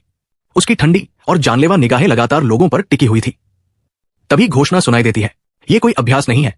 लोग और ज्यादा घबरा जाते हैं। फिर दूसरी आवाज आती है, सुपरमार्केट के अंदर कैलेमिटी इवेंट शुरू हो चुका है। अंदर अभी भी नागरिक फंसे हुए हैं। सभी लोग जितनी जल्दी हो सके बाहर निकले। स्पाइडर क्वीन के प्रकट होने के कारण इस सुपरमार्केट का खतरे का स्तर अब रेड जोन घोषित किया जाता है। इसके बाद मॉन्स्टर अपने शरीर से छोटे छोटे जीवों का झुंड छोड़ता है। कुछ मक्खियों जैसे थे, जबकि कुछ छोटे कंकचूरों जैसे। वे हर तरफ दौड़ने लगे। एक छोटा बच्चा पीछे छूट गया था और रो रहा था। तभी एक मॉन्स्टर उसे पकड़ने के लिए झपटा, लेकिन उसी समय एक हरी रोशनी चमकी और जियान ने मॉन्स्टर को एक तरफ उड़ा दिया। उसने सिर्फ एक मुक्का मारा था। बच्चा सदमे में पीछे मुड़कर देखने लगा। एमसी ने पूछा, तुम ठीक हो? अगली बार थोड़ा सावधान रहना। लेकिन जैसे ही बच्चे ने उसका चेहरा ठीक से देखा, वो घबरा गया। बिना थैंक यू कहे ही भाग खड़ा हुआ। जियान वही खड़ा रह गया, थोड़ा हैरान। लेकिन फिर उसने सोचा कि बच्चा ठीक लगता है। इसके बाद वो चारों तरफ देखने लगा और बड़बड़ाया, आखिर ये कैसा सुपरमार्केट है जहां इंसानों से ज्यादा कैलेमिटीज है? इतने लंबे समय बाद बाहर निकलने के बाद उसने फैसला किया कि अब थोड़ा वार्म अप हो जाना चाहिए और वो अपना हथियार निकालने लगा। लेकिन तभी दृश्य बदल जाता है। एक तेज रफ्तार कार के अंदर मोटा आदमी खबर सुन रहा था कि बुशोन के एक मार्केट में कैलेमिटी प्रकट हुई है। पहले तो उसने कहा, मुझे इससे कोई फर्क नहीं पड़ता। लेकिन फिर पूछा, कौन सी कैलेमिटी? जैसे ही उसे बताया गया कि वो स्पाइडर क्वीन है, वो पूरी तरह चौंक गया। धत तेरे की, पिछले रेड में हम उसे हराने में नाकाम रहे थे, किसी तरह उसे सील कर पाए थे। अब वो सोचने लगा कि क्या वो वहां से भाग निकली है, और उसने माना कि अकेले वो रेड क्लास कैलेमिटी का सामना नहीं कर सकता। इसके बाद समझाया जाता है कि कैलेमिटीज आने के बाद मानवता ने खतरे को 6 स्तरों में बांट दिया था। ब्लू कम खतरा, ग्रीन सुरक्षित क्षेत्र, येलो चेतावनी स्तर, ऑरेंज लोगों को निकालना जरूरी, खतरा बढ़ रहा है, रेड क्षेत्र कैलेमिटीज के नियंत्रण में है, ब्लैक मानव जीवित नहीं रह सकते। इसलिए अगर स्पाइडर क्वीन वहां दिखाई दी थी तो वो मार्केट अब रेड जोन बन चुका था। ड्राइवर पूछता है, यांग वेई मार्केट के बारे में क्या करना है? यांग कुछ देर सोचता है, फिर कहता है, सब कुछ दफना दो। ड्राइवर स्तब्ध रह जाता है। क्या कहा आपने? यांग वेई ठंडे स्वर में कहता है, सच्चाई किसी को पता नहीं चलनी चाहिए। अगर लोगों को पता चल गया कि हमारी असफल रेड छिपाने की वजह से और नुकसान हुआ है तो बहुत बड़ा बवाल हो जाएगा। इसलिए वो आदेश देता है, घोषणा कर दो कि अंदर मौजूद सभी लोग मर चुके हैं और एफिलिएट्स को भेजकर पूरी बिल्डिंग को दफना दो। दृश्य वापस सुपरमार्केट में लौटता है। मॉन्स्टर्स हर तरफ तबाही मचा रहे थे। एक गंजा आदमी गुस्से में उन कीड़ों को कोसता है और अपनी स्किल इस्तेमाल करता है, आइस प्रिजन। आसपास के कीड़े और मॉन्स्टर्स बर्फ में जम जाते हैं। हमला करते हुए वो चिल्लाता है, एस रैंक को हल्के में मत लेना। ऐसा लग रहा था कि यही वो आदमी है जिसे बूढ़े व्यक्ति ने जियान के पीछे भेजा था। लेकिन भले ही मॉन्स्टर्स जम गए हों, अगले ही पल उन्होंने बर्फ तोड़ दी और फिर से हमला कर दिया। गंजा आदमी स्तब्ध रह गया। उन्होंने मेरी आइस मैजिक इतनी आसानी से तोड़ दी? तभी जियान उसके सामने आकर खड़ा हो गया। उसके हाथ में कोल्ड ड्रिंक के कई कैन थे, जैसे ये कोई बड़ी बात ही ना हो। वो बोला, जरा साइड हो जाओ। गंजा आदमी समझ ही नहीं पाया कि वो वहां कब पहुंच गया। प्रोटागोनिस्ट मॉन्स्टर्स को देखते हुए बोला, लगता है तुम लोग बहुत भूखे हो, जो इंसानों को खाने निकल पड़े हो। इसके बाद उसने अपने हाथ का एक कैन हवा में उछाल दिया, बिजली जैसी गति से उसे पकड़ा और मुस्कुराया, ये खाओ। फिर उसने कैन्स को मॉन्स्टर्स की तरफ फेंकना शुरू कर दिया। हर एक कैन किसी तोप के गोले की तरह जाकर टकराया। सारे जीव एक साथ दर्द से चीख उठे। उनमें से एक तो बीच से 2 टुकड़ों में कट गया और जियान बाकी सबको भी ऐसे साफ करने लगा जैसे वे कुछ हो ही नहीं। तुम कचरों की हिम्मत कैसे हुई मेरे सामने दांत दिखाने की? उसके चेहरे पर पागलों जैसी मुस्कान थी और वो एक एक गलियारा साफ करता जा रहा था। कमजोर कीड़ो, अपनी औकात में रहो। जेमिनी एफिलिएट्स बस उसे घूरते रह गए। उन्हें यकीन नहीं हो रहा था कि जियान इतनी तेजी से एस रैंक कैलेमिटीज को खत्म कर रहा है। तभी सिस्टम उसके सामने प्रकट हुआ। आपने कैलेमिटीज को पराजित किया है। आपका जोडियक एक्सपी बढ़ गया है। आपने प्रोडक्शन के लिए नए मटेरियल्स प्राप्त किए हैं। मटेरियल्स? जियान उलझ गया। ये सिस्टम आखिर क्या बकवास कर रहा है? तभी उसकी हथेली में एक छोटा क्रिस्टल प्रकट हो गया। सिस्टम समझाता है, आपने जो मटेरियल्स इकट्ठा किए हैं उनसे आप स्किल्स और रिलिक्स बना सकते हैं। प्रोडक्शन स्किल में भी बदलाव हुआ है। जियान सोचता है कि वो बाद में इसकी जांच करेगा। फिलहाल इस तरह लड़ना उसे बिल्कुल बुरा नहीं लग रहा था। हालांकि उसके शरीर की क्षमता रिकवरी पेनल्टी की वजह से अभी भी 50% कम थी। वो सोचने लगा कि शायद अब वो पहले से भी ज्यादा पावर बाहर निकाल सकता है। उधर गंजा आदमी जियान को अविश्वास से देख रहा था। उसे यकीन नहीं हो रहा था कि जिन एस रैंक कैलेमिटीज को वो रोक भी नहीं पा रहा था, उन्हें जियान ने इतनी आसानी से मिटा दिया। तभी प्रोटागोनिस्ट सोंगजा की तरफ मुड़ता है। ये तुम्हें कहां से मिला? वो उसे वही डैगर दिखाता है जो उसने उनके घर से उठाया था। सोंगजा वही जम जाता है। ये आदमी आखिर आया कहां से है? एमसी पूरी तरह शांत था, लेकिन तभी गंजा आदमी अचानक बोल पड़ा, अरे मुझे पहले ही लगा था कि कुछ गड़बड़ है। तो हमारे एफिलिएट्स पर हमला करने वाला तुम ही थे। ये सुनकर जियान एक पल के लिए रुक गया। उसे पहले वाले 2 बेवकूफ याद आ गए जिन्हें उसने पीटा था, लेकिन उसने बस कहा, चुप रहो, और उसके गाल पर एक थप्पड़ जड़ दिया। गंजा आदमी सीधे जमीन पर गिर पड़ा। जियान मन ही मन सोचता है, धत तेरे की, इसे कैसे पता चल गया? गंजा आदमी चिल्लाया, मुझे पता क्यों नहीं चलेगा बेवकूफ, ये कपड़े और वो बैज हमारे एफिलिएट्स के हैं। उसे तभी समझ आ गया था जब जियान ने उन लोगों को पीटा था। असल में एमसी पूरे समय यांग के लोगों के कपड़े पहने घूम रहा था, और उसकी छाती पर लगा बैज तो एक एस रैंक रिलिक था जो सिर्फ जेमिनी एफिलिएट्स के पास होता था। सोंगजा बैज को देखने लगा, जबकि गंजा आदमी लगातार चिल्लाता रहा, मुझे यकीन है कि यही रिलिक तुम्हें इतना ताकतवर बना रहा है। सही कह रहा हूं ना? जियान नीचे देखता है, ये कचरा अभी तक मुझ पर लगा हुआ क्यों है? घिन आती है। और फिर उसने उसे अपने हाथ से पकड़ लिया। गंजा आदमी ये देखकर पीला पड़ गया, पागल हरामी। लेकिन जियान बिल्कुल परवाह नहीं करता। वो कहता है, ये चीज बिल्कुल बेकार है, ज्यादा से ज्यादा इसे सजावट के लिए इस्तेमाल किया जा सकता है। तुम सबको उस चुड़ैल ने बेवकूफ बनाया है। गंजा आदमी सिर्फ हांफते हुए कह पाता है, ये तो ईशनिंदा है। जियान सिर हिलाता है। उसे यकीन नहीं हो रहा था कि 20 साल बाद भी ये लोग और बार वाला वो आदमी अब भी सड़क छाप गुंडों जैसी हरकतें कर रहे हैं। उसी दौरान जब जियान गंजे आदमी से बात कर रहा था, तभी अचानक एक मॉन्स्टर हमला कर देता है। इस बार प्रोटागोनिस्ट का चेहरा गंभीर हो जाता है। सोंगजा और लाल बालों वाला लड़का हैरानी से उसकी तरफ इशारा करते हैं। वो स्पाइडर क्वीन है, और अब वो हर चीज को तबाह करती हुई आगे बढ़ रही थी। लोग डर के मारे चीखने लगे। चारों तरफ विनाश फैलने लगा। गंजा आदमी घबराकर बोल पड़ा, क्वीन स्पाइडर। जियान भी तुरंत अपना ऑरा बाहर निकालता है। फिर वो सीधे मॉन्स्टर की तरफ छलांग लगा देता है। ओए क्वीन, तेरे लिए एक गिफ्ट है। धड़ाम, उसका एक भयानक प्रहार विशाल मकड़ी पर पड़ता है, और वो उड़ती हुई दूर जा गिरती है। वहां मौजूद सभी लोग स्तब्ध रह जाते हैं। अभी हुआ क्या? उसने बिना किसी रिलिक के सीधे स्पाइडर क्वीन पर हमला कर दिया। तभी एक आवाज पूरे इलाके में गूंजती है। सुपरमार्केट के अंदर मौजूद सभी जेमिनी एफिलिएट्स उसे सुनते हैं। गंजा आदमी तुरंत उस आवाज को पहचान लेता है। रुको, ये आवाज बिशप चोई। टेलीपैथी के जरिए संपर्क किया जा रहा था। वो तुरंत जवाब देता है, जी बिशप, मैं सनहो हूं। दूसरी तरफ से आवाज आती है, सनहो, सोंगजा, क्या तुम लोग हो? फौरन बिल्डिंग छोड़ दो। बोलने वाला था जेमिनी का बिशप चोई। सनहो पूछता है, क्या हुआ? बिशप गंभीर स्वर में कहता है, एरीज के लोग पूरी बिल्डिंग नष्ट करने वाले हैं। बाहर वे पहले से ही उसे गिराने की तैयारी कर रहे हैं। चोई आगे कहता है, यांग वे खुद यहां आ रहा है, हम उसे रोक नहीं सकते। और उस सुपरमार्केट के अंदर मौजूद स्पाइडर क्वीन एक ऐसा मॉन्स्टर है जिसे यांग वे भी नहीं मार पाया था। इसीलिए वे इस पूरे इलाके को दफनाने की कोशिश कर रहे हैं। अगर उनकी असफलता सामने आ गई तो बहुत बड़ी समस्या खड़ी हो जाएगी। फिर वो कहता है, सनहो, तुमने टेलीपोर्ट स्किल उधार ली थी ना? सोंगजा को लेकर तुरंत बाहर निकल जाओ। क्या सिर्फ हम दोनों? कुछ ऐसा था जिसने सनहो को हिचकने पर मजबूर कर दिया। वो चारों तरफ देखता है। हर तरफ घायल लोग पड़े थे।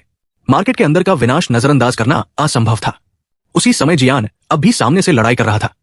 सनहो चुप हो जाता है। वो सोच में पड़ जाता है। चोई उसे दबाव देते हुए पूछता है, इतनी देर क्यों लगा रहे हो? कोई समस्या है क्या? सनहो जवाब देता है, नहीं सर, कोई समस्या नहीं। लेकिन तभी लाल बालों वाला लड़का चिल्ला पड़ता है, मदद मांगने से भी कोई फर्क नहीं पड़ेगा। आप आखिर कह क्या रहे हैं? यहां की हालत देख नहीं रहे? आप सबको जिंदा दफनाने की बात कर रहे हैं। सनहो फिर हिचकिचाता है। फिर कहता है, मुझे पता है, लेकिन अगर लोगों को पता चल गया कि शहर के बीचों बीच स्पाइडर क्वीन दिखाई दी थी, तो लोग हमारे बारे में क्या सोचेंगे? वो बिना किसी को जवाब देने का मौका दिए आगे बोलता जाता है। नागरिक डिवाइन सैंक्चुअरी को दोष देंगे। उनकी आस्था कमजोर हो जाएगी, और देवताओं की शक्ति भी। अगर हमें डिवाइन प्रोटेक्शन चाहिए तो मानवता की श्रद्धा मजबूत रहनी चाहिए। फिर वो कहता है, हमारे पास सिर्फ 2 टेलीपोर्ट बचे हैं, इसलिए सिर्फ 2 लोग जा सकते हैं। सोंगजा, तुम मेरे साथ चल रहे हो। मुझे आदेश मिले हैं, मैं तुम्हें यहां से निकाल कर ले जाऊंगा। लेकिन सोंगजा अपने दोस्त को छोड़कर जाने से मना कर देता है, खासकर तब जब अंदर अभी भी इतने लोग फंसे हुए हैं। सनहो गुस्से से चिल्लाता है, बेवकूफ, ये मुझे बदनाम करने का समय नहीं है। मैं तुम्हारे जैसे किसी निकम्मे लड़के की वजह से यहां नहीं मरूंगा। वो फिर से अपनी आइस पावर इकट्ठा करने लगता है और कहता है, मैं सेंट के आदेशों की अवहेलना नहीं कर सकता, इसलिए मैं इस सारे बेकार बोझ को खत्म कर दूंगा। फिर तुम्हारे पास कोई विकल्प नहीं बचेगा। ये सुनते ही लाल बालों वाला लड़का भी अपना हथियार निकाल लेता है। तू गंदा कचरा है। सनहो हंसते हुए कहता है, सोंगजा, क्या तुम्हें सच में लगता है कि तुम मुझसे लड़ सकते हो? हम दोनों की ताकत में जमीन आसमान का फर्क है। उस बेकार अंतरात्मा को भूल जाओ और समझदारी वाला फैसला लो। लेकिन वो अपनी बात पूरी भी नहीं कर पाता। धड़ाम, एक विशाल कंकचूरा उसकी पीठ पर जोरदार प्रहार करता है। वो मुंह के बल जमीन पर गिरता है और काफी दूर तक घिसकता चला जाता है। तभी जियान उसकी तरफ देखकर कहता है, क्या तुम अभी यहीं हो? खतरा है, जल्दी निकलो यहां से। लाल बालों वाला लड़का पुकारता है। ह्योंग, वो बड़े भाई के लिए इस्तेमाल होने वाला शब्द था। फिर वो समझाता है, निकास रास्ता कैलमिटीज ने बंद कर रखा है, हम बाहर नहीं जा सकते। हमारे पास सिर्फ दो विकल्प है, या तो टेलीपोर्ट इस्तेमाल करें या फिर सारी कैलमिटीज को खत्म करें। स्पाइडर क्वीन अब भी सामने खड़ी सबको घूर रही थी और वहां घायल लोगों की संख्या भी बहुत ज्यादा थी। बाहर सूट पहने लोग लगातार बैंगनी रंग की शक्ति जमा कर रहे थे। लड़का आगे कहता है, एरिज कॉन्स्टलेशन का समूह पूरे इलाके को सील कर रहा है। जियान जीभ चटकाता है, क्या सिरदर्द है। उधर जमीन पर पड़ा सनहो फिर उठ खड़ा होता है और चिल्लाने लगता है, इस हरामी की हिम्मत कैसे हुई मुझे कुचलने की। लेकिन जियान उसकी बात काट देता है, मुझे लगा था तुम पहले ही भाग चुके हो और सबको छोड़कर निकल गए हो। सनहो गुस्से से चिल्लाता है, चुप रहो, अगर जीना है तो खुद बचो, मैं चाहे जो हो यहां से जा रहा हूं। लेकिन जैसे ही वो टेलीपोर्ट करने की कोशिश करता है, फटाक, एक विशाल जाला उसकी पीठ से चिपक जाता है। स्पाइडर क्वीन ने उसे पकड़ लिया था क्या? नहीं, अगले ही पल वो उसे सीधा अपने जबड़ों में खींच लेती है और वही उसका अंत हो जाता है। जमीन पर सिर्फ उसका फोन गिरकर रह जाता है। सब लोग गंभीर चेहरों से मकड़ी को घूरने लगते हैं। जियान बाकी दोनों से कहता है, इसे मैं संभालता हूं, तुम लोग घायलों का ध्यान रखो और मौका मिलते ही बाहर निकल जाना। लाल बालों वाला लड़का और सोंगजा एक दूसरे को देखते हैं, लेकिन प्रोटागोनिस्ट आगे कहता है, मैं इसे जल्दी खत्म कर दूंगा, अब हटो यहां से। बाहर बैरियर लगातार ऊंचा होता जा रहा था। उसी समय यांग वहां पहुंचता है और रिपोर्ट मांगता है। उसे बताया जाता है, स्टोर को पूरी तरह घेर लिया गया है और पूरी बिल्डिंग हाई अलर्ट पर है। लेकिन यांग प्रभावित नहीं होता, ये सब तो मेरे आने से पहले ही शुरू हो चुका था, इसमें खास क्या है। तभी लोगों को एहसास होता है कि बैरिकेड काम नहीं कर रहा, किसी चीज ने उसे रोक रखा है। अचानक एक हरी रोशनी फूट पड़ती है, धड़ाम, पूरा बैरिकेड टूट जाता है और आसपास के लोग दूर जा गिरते हैं। फिर पूरे इलाके के चारों ओर एक विशाल सर्प का प्रतीक उभर आता है। वो क्या है? सांप। लोग घबराकर सुपरमार्केट से बाहर निकलने लगते हैं। वे मदद की गुहार लगाते हैं। कैलमिटी अभी भी अंदर है और लोग अब भी फंसे हुए हैं। सूट पहने लोग भीड़ को रोकने की कोशिश करते हैं, जबकि कुछ लोग चिल्ला रहे थे।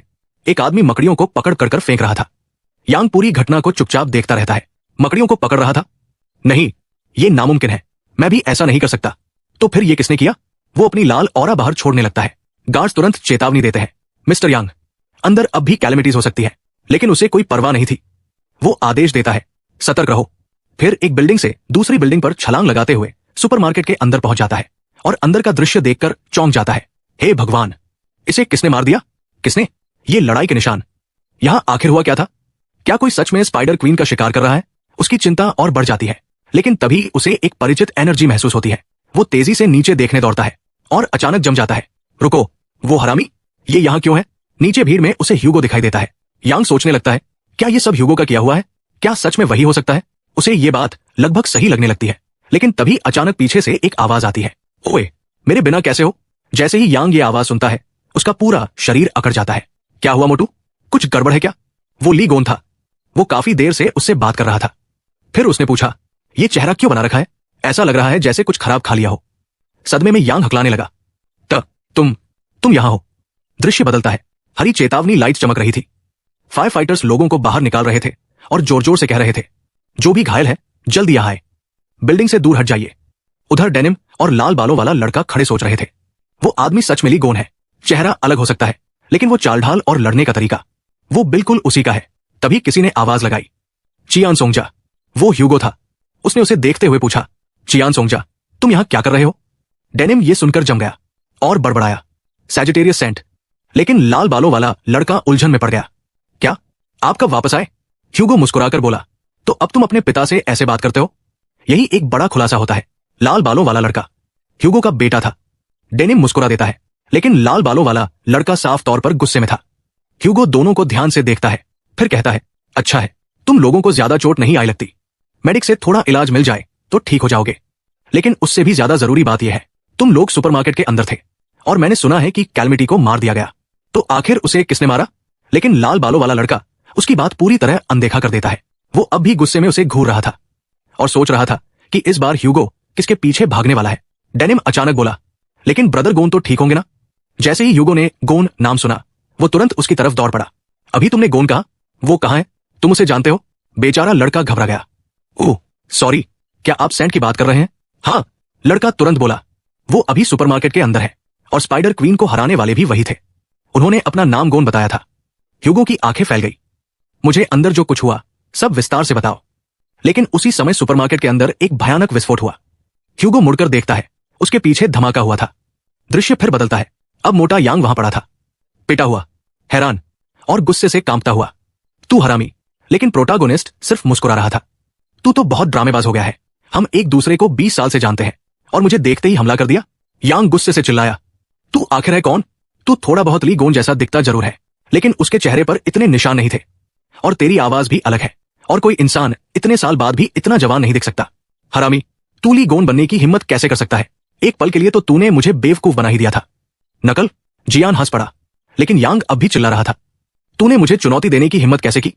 जो आगे होगा उसके लिए तैयार है ना? प्रोटागोनिस्ट उसे ऐसे देखने लगा जैसे सामने कोई मूर्ख खड़ा हो। तू आखिर वह क्या रहा है, बेवकूफ? अगले ही पल धड़ाम, उसका मुक्का सीधे यांग के सीने में धंस गया। यांग हवा में उड़ गया। जियान बोला, क्या तुझे लगा मैं मजाक कर रहा था? लेकिन वो रुका नहीं। उसने यांग को पिंग पोंग बॉल की तरह इधर उधर उछालना शुरू कर दिया, जब तक कि वो जमीन पर आकर नहीं गिर गया। एक हाथ जेब में डाले हुए जियान आराम से उसके पास पहुंचा। तुम लोगों को बात समझने के लिए पहले पिटाई खाना जरूरी होता है क्या? मुझे हटाने के बाद जिंदगी अच्छी हो गई थी? गंदे हरामी, तूने मेरे रिलिक्स चुरा लिए, और जो मैंने सुना है उसके मुताबिक तूने मेरी गवाही तक नकली बना दी। यांग सिर्फ सदमे में उसे घूरता रह गया। जियान बोला, ठीक है, वैसे भी मैं तुझे उड़ाने वाला था। शुरुआत तुझे सबक सिखाने से करता हूं। यांग अब भी स्तब्ध था, और जियान लगातार बोलता जा रहा था। उसके बाद मैं तेरे घर जाऊंगा, तेरी सैंक्चुअरी में, तेरे रिलिक्स के पास, और उन बाकी कचरा सेंस के पास भी। मैं सब कुछ तबाह कर दूंगा। यांग का चेहरा सफेद पड़ गया। वो समझ गया था, जियान मजाक नहीं कर रहा। उसके बोलने का तरीका, चलने का तरीका, सब कुछ असली लग रहा था। मैं उसके हमलों को ट्रैक भी नहीं कर पाया।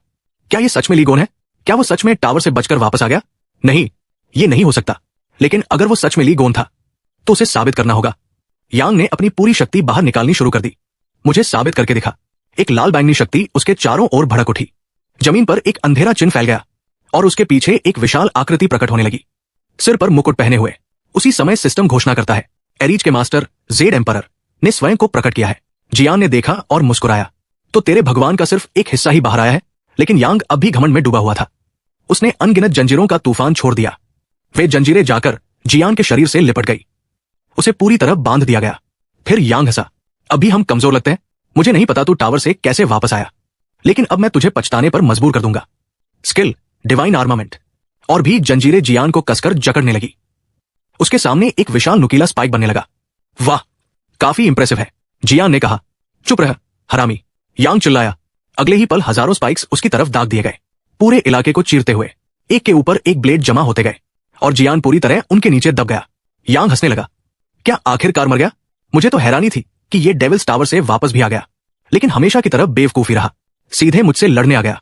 क्या इसे लगा कि कुछ लेवल अप और एक्सपी पॉइंट्स काफी होंगे? मूर्ख, क्या इसे सच में लगा कि मैंने 20 साल कुछ नहीं किया? लेकिन तभी ब्लेड्स के ढेर के अंदर से हरी रोशनी चमकने लगी। यांग का शरीर तंग गया। अगले ही पल धड़ाम, एक विस्फोट हुआ। सारी ब्लेड्स उड़ गई, और जियान सीधे उनमें से निकल कर आया। उसका मुक्का यांग के चेहरे पर पड़ा। यांग फिर से हवा में उड़ गया। ये कैसे बच गया? क्या क्या तुम सच में ली गो हो? प्रोटागोनिस्ट हंस पड़ा। तो आखिर समझ ही गया, मोटू हरामी। उसने यांग के पेट पर पैर रख दिया और बोला, हाँ, सही पहचाना, मैं सच में वापस आ गया हूं। यांग के दिमाग में सवालों का तूफान था। वो जिंदा कैसे बच गया, और उसके साथ आखिर हुआ क्या है? जियान ने उसकी हथियारों की तरफ देखकर कहा, यहां तक कि तेरे हथियारों से भी अब कचरे जैसी बदबू आती है, और ऐसा रिकवरी तो एक्वेरियस के हीलर्स भी नहीं कर सकते। तभी सिस्टम मैसेज सामने आने लगे, आपने मृत्यु के निकट अनुभव किया है, शर्तें पूरी हो गई, नई स्किल अनलॉक हुई, 13वीं सेंस। जियान मुस्कुराया, थैंक यू, तूने मुझे और स्ट्रांग बना दिया। अब क्यों ना कुछ नया ट्राई किया जाए? यांग घबरा गया। रुको रुको प्लीज। लेकिन सिस्टम आगे बोलता रहा। देवता एरीज ली गोन को देखकर स्तब्ध है। देवता एरीज रोते हुए पूछ रहे हैं कि ली गोन अब भी जिंदा क्यों है। देवता एरीज कांप रहे हैं, ये असंभव है। फिर देवता एरीज शापों की बाढ़ के बीच गायब हो गए। यांग घबरा गया, क्या ये क्या है? कोई भगवान गायब कैसे हो सकता है? जियान मुस्कुराया, शायद इसलिए क्योंकि उसे पता है कि मुझसे लड़ना बेकार है। फिर उसने दया भरी मुस्कान के साथ कहा, आज मैं बड़ा दयालु महसूस कर रहा हूं, इसलिए मैं तुझे उतना ही दर्द दूंगा जितना मैंने सहा था। और फिर उसने यांग की बेमी से पिटाई शुरू कर दी। कुछ समय बाद ह्यूगो वहां पहुंच गया। साथ में यांग के अधीनस्थ लोग भी थे। वे चारों तरफ देखते हुए बोले, यहां आखिर हुआ क्या था? पूरा इलाका तबाह हो चुका है। ह्यूगो ने आसपास बची हुई एनर्जी को महसूस किया और तुरंत समझ गया, ये एनर्जी यांग वेई, ये काम निश्चित रूप से ली गोन का है। ऐसा विनाश सिर्फ वही छोड़ सकता है।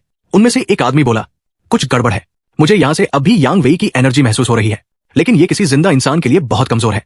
आखिर हुआ क्या? ह्यूगो कुछ पल चुप रहा, फिर उसने अपना ऑरा रिलीज किया, सब लोग थोड़ा पीछे हट जाओ। अगले ही पल वो गायब हो गया और सीधे उस जगह पहुंचा जहां यांग था। चारों तरफ देखने के बाद वो बड़बड़ाया, ली गोन, वो हरामी, एक मैसेज भी छोड़ गया है। उस संदेश में लिखा था, बेचारा हरामी, अब अगला कौन सा कांड करने वाला है। दृश्य अब एरीज के घर पर बदलता है। प्रोटागोनिस्ट आराम से वहां पहुंचता है और कहता है, तो यांग ने मुझसे जो डिवाइन आर्टिफैक्ट चुराया था वो यही है। वो अंदर दाखिल होता है। कुछ ही देर में उसे यांग की एक विशाल मूर्ति दिखाई देती है। चारों तरफ लोग काम कर रहे थे।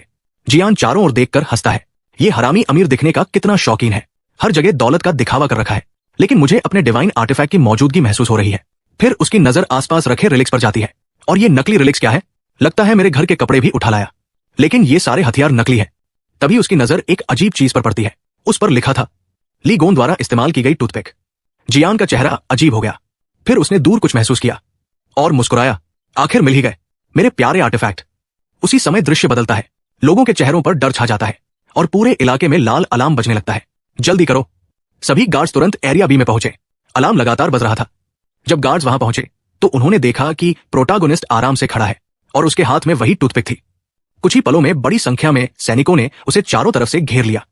एक गार्ड चिल्लाया, हाथ ऊपर करो, वो आइटम नीचे फेंको और शांति से आत्मसमर्पण कर दो। जियान बस उन्हें देखता रहा। फिर आराम से बोला, हाँ, मेरा ऐसा करने का बिल्कुल मन नहीं है। अगले ही पल उसने उस छोटी सी टूथपिक को उंगली से झटका दिया, फटाक, और तुरंत ही वो टूथपिक चारों तरफ तबाही मचाने लगी। वो बिजली की गति से इधर उधर घूमी। लोग हवा में उड़ने लगे। गार्ड्स चारों दिशाओं में जा गिरे। जबकि जियान पूरी शांति से बोला, तुम्हें वही इस्तेमाल करना चाहिए जिसमें तुम सबसे अच्छे हो, ऐसा नहीं लगता? तभी वो टूथपिक बदलने लगी। अभी कुछ पल पहले तक वो एक साधारण टूथपिक थी, लेकिन अगले ही पल वो एक स्लाइम में बदल गई। जियान मुस्कुराया, बहुत समय बाद मिले, लाइम। उसी समय सिस्टम की आवाज गूंजती है, आपने एक डिवाइन आर्टिफैक्ट अनलॉक किया है। सभी डिवाइन आर्टिफैक्ट्स का निर्माता, creation guidance, rank S, trait, shape change, rank S. इसके तुरंत बाद एक और सिस्टम मैसेज उसके सामने प्रकट हुआ। तभी सिस्टम का एक और मैसेज सामने आता है, क्रिएशन वर्कशॉप स्किल अनलॉक करने की शर्तें पूरी हो चुकी है। 1.5 मीटर की वर्कशॉप बनाई गई है। Default workshop range unlock, production, repair, reinforcement और डिसमेंटलिंग उपलब्ध है। क्रिएशन स्किल अंकित होने के कारण सभी चीजें बनाने वाले स्लाइम के ट्रेड्स प्रदान किए जा सकते हैं। जियान सिस्टम को देखकर मुस्कुराया, अच्छा, अब यहां से निकलना चाहिए क्या? लेकिन तभी एक और सिस्टम विंडो सामने आ गई। एरीज के डिवाइन आर्टिफैक्ट की एनर्जी बहुत शक्तिशाली रूप से डिटेक्ट की जा रही है। जियान की आंखें चमक उठीं। खाली हाथ लौटना थोड़ा निराशाजनक होगा। छोटा स्लाइम उसकी तरफ देखता रहता है जबकि वो आगे बढ़ता है। वो दरवाजा खोलता है और मुस्कुराकर कहता है, फार्मिंग का टाइम। दृश्य बदलता है। ह्यूगो वहां पहुंच चुका था, लेकिन उसने चारों तरफ देखकर कहा, मैं बहुत देर से पहुंचा। मोटे यांग की हवेली पहले ही बर्बाद हो चुकी थी। लोग घबराकर हर तरफ भाग रहे थे। गोन, प्लीज रुक जाओ। पीछे अफरातफरी मची हुई थी। दृश्य फिर बदलता है। अब प्रोटागोनिस्ट कह रहा था, मुझे भूख लगने लगी है। अचानक ह्यूगो जोर से चिल्लाया, गोन, हूँ। टाइसन पागलों की तरह रोता हुआ उसकी तरफ दौड़ पड़ा। लेकिन मजेदार बात यह हुई कि वो सीधे जियान के पास से निकल गया। उसे पहचान ही नहीं पाया। उसने सामने खड़े एक बेचारे आदमी को पकड़ लिया और चिल्लाने लगा, अगर ली गोन जिंदा था तो तुम्हें सबसे पहले मेरे पास आना चाहिए था। वापस आने के बाद तुमने आखिर किया क्या है? जियान उसे उलझन भरी नजरों से देखता रहा, लेकिन टाइसन लगातार बोलता जा रहा था, तुम्हारा पैर तो ठीक लग रहा है, लेकिन बाकी शरीर की हालत ठीक नहीं है, और इस हालत में तुम भाग कहां रहे हो? बस यही सुनकर ली गोन का धैर्य टूट गया। धड़ाम, उसने ह्यूगो के चेहरे पर एक जोरदार लात मार दी और चिल्लाया, बेवकूफ, तू अपने दोस्त को भी नहीं पहचान सकता? ह्यूगो के मुंह से खून निकल आया। वो अब भी स्तब्ध था। उधर पास खड़ा बेचारा एक्स्ट्रा कैरेक्टर चुपचाप वहां से भागना चाहता था। ह्यूगो अचानक जम गया। फिर उसकी नजर स्लाइम पर पड़ी। उसकी आंखें फैल गई। रुको, क्या तुम सच में? लेकिन ली गोन ने बात काट दी, अगर दिमाग ठीक करना है तो एक और मार दूं। टाइसन, बेचारा ह्यूगो कुछ बोल ही नहीं पाया। आखिरकार उसकी जुबान से निकला, गो, और फिर वो भावुक होकर सीधे जियान से लिपट गया। यहां तक कि लाइम भी खुश दिखाई दे रहा था।